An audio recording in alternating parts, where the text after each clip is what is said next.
Hello बच्चों। आज की हमारी कहानी है हाल फिलहाल में स्पेस प्रोग्राम आर्टेमिस के बारे में, जो कि सफलतापूर्वक हो चुका है। आखिर ये है क्या? चल समझते हैं इसको एक कहानी से। क्या आपने कभी सोचा है कि चांद पर इंसान फिर से क्यों जाना चाहता है? क्या वहाँ पानी और हवा मिल सकती है? अगर हम चांद पर पहुँच भी जाएं, तो क्या हम वहाँ एक दूसरे से बात कर पाएंगे? और क्या सच में एक दिन अंतरिक्ष में भी बस स्टॉप की तरह स्टेशन होंगे? इन्हीं सवालों से भरा हुआ था 12 साल का एक जिज्ञासु बच्चा युवान। रात का समय था, आसमान साफ था और चांद पूरी चमक के साथ दिखाई दे रहा था। युवान अपनी छत पर बैठा उसे ध्यान से देख रहा था। उसे लग रहा था कि चांद सिर्फ एक गोल रोशनी नहीं है, बल्कि एक ऐसी जगह है जहाँ कुछ नया होने वाला है। वह धीरे से बोला, एक दिन मैं वहाँ जाऊँगा, लेकिन आखिर लोग फिर से वहाँ जा ही क्यों रहे हैं? अगले दिन स्कूल में साइंस की क्लास में टीचर आए और उन्होंने बोर्ड पर एक बड़ा रॉकेट बनाया।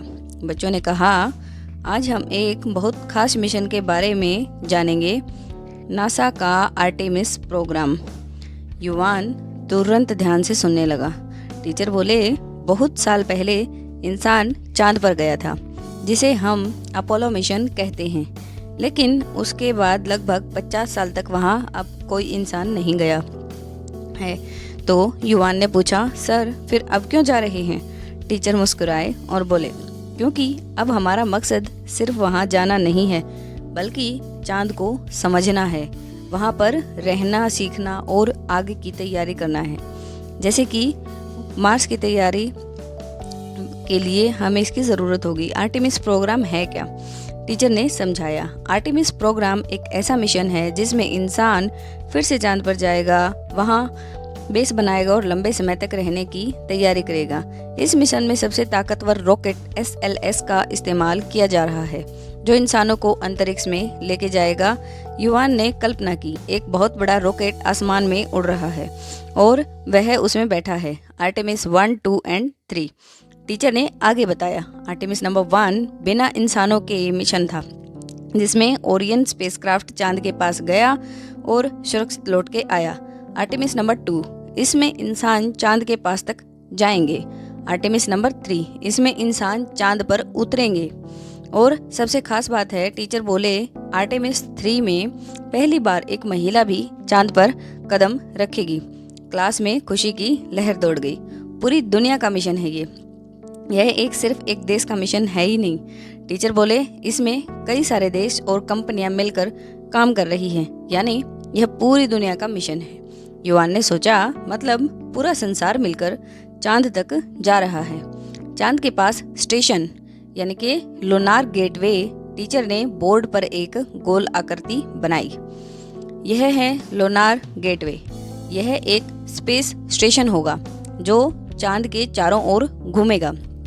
यह एक लैब की तरह होगा जहां वैज्ञानिक रहकर प्रयोग कर सकेंगे। जैसे बस बार बार स्टॉप पर रुकती है, वैसे ही अब अंतरिक्ष में भी स्टेशन होंगे। युवान को यह बात बहुत मज़ेदार लगी। क्या चांद पर पानी और ऑक्सीजन है? तब टीचर बोले, चांद के साउथ पोल पर बर्फ मिलने की संभावना है। अगर हमें वहाँ पानी मिल गया तो उससे ऑक्सीजन और ईंधन भी बनाया जा सकता है। युवान ने सोचा, तो चांद पर रहना सच में पॉसिबल हो सकता है? क्या वहाँ बात हम कर सकते हैं एक दूसरे से? तब टीचर ने पूछा, अगर आप चांद पर बिना किसी मशीन के बोलोगे तो क्या आवाज़ सुनाई देगी? सब चुप हो गए और टीचर बोले, नहीं, क्योंकि वहाँ पर हवा नहीं है, इसीलिए एस्ट्रोनॉट्स रेडियो सिस्टम से बात करते हैं और भविष्य में वहाँ एक कम्युनिकेशन सिस्टम यानी कि आपस में बात करने का तरीका भी बनाया जा सकता है, ताकि एस्ट्रोनॉट्स आसानी से एक दूसरे से बात कर सकें। और अब बात करते हैं चांद के काले धब्बों के बारे में। जो काले धब्बे दिखते हैं, टीचर बोले, वे पुराने ज्वालामुखी के लावा से बने हैं। तब युवान को अपना सपना भी याद आया। अब युवान को सब समझ आने लगा था। चांद सिर्फ एक कहानी नहीं है, बल्कि भविष्य की तैयारी है। रात को वह फिर छत पर गया और चांद को देखकर बोला, एक दिन मैं भी आर्टेमिस मिशन का हिस्सा बनूंगा। और वहाँ जाकर नई दुनिया बनाऊंगा। वापस पृथ्वी पर कैसे आते हैं अगर हम चले भी गए तो युवान ने सोचा, जब मैं वापस आऊँगा तो कैसे आऊँगा। उसे टीचर की बात याद आई। एस्ट्रोनॉट्स एक कैप्सूल यानी कि ओरियन में बैठकर पृथ्वी के वातावरण में प्रवेश करते हैं। वह बहुत गर्म हो जाता है, लेकिन हीट शील्ड उन्हें बचाता है। फिर पैराशूट्स खुलते हैं और वह समुद्र में उतरता है। इसे कहते हैं स्प्लैश डाउन। और चांद आसमान में चमक रहा था और युवान के मन में एक सपना भी था।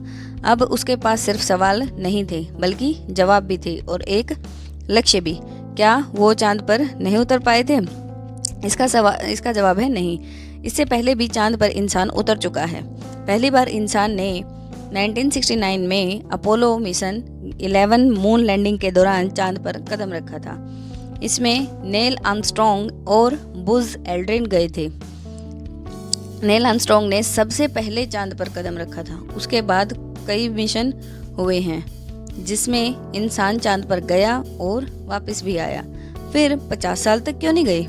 यह ज़्यादा इम्पोर्टेंट बात है कि उस समय लक्ष्य सिर्फ पहुंचना ही था और दिखाना था कि हम जा सकते हैं। मिशन बहुत महंगे होते थे, टेक्नोलॉजी इतनी नहीं थी उस टाइम पर, और बाद में फोकस अर्थ और सैटेलाइट पर ज़्यादा हो गया था। अब फिर क्यों जा रहे हैं?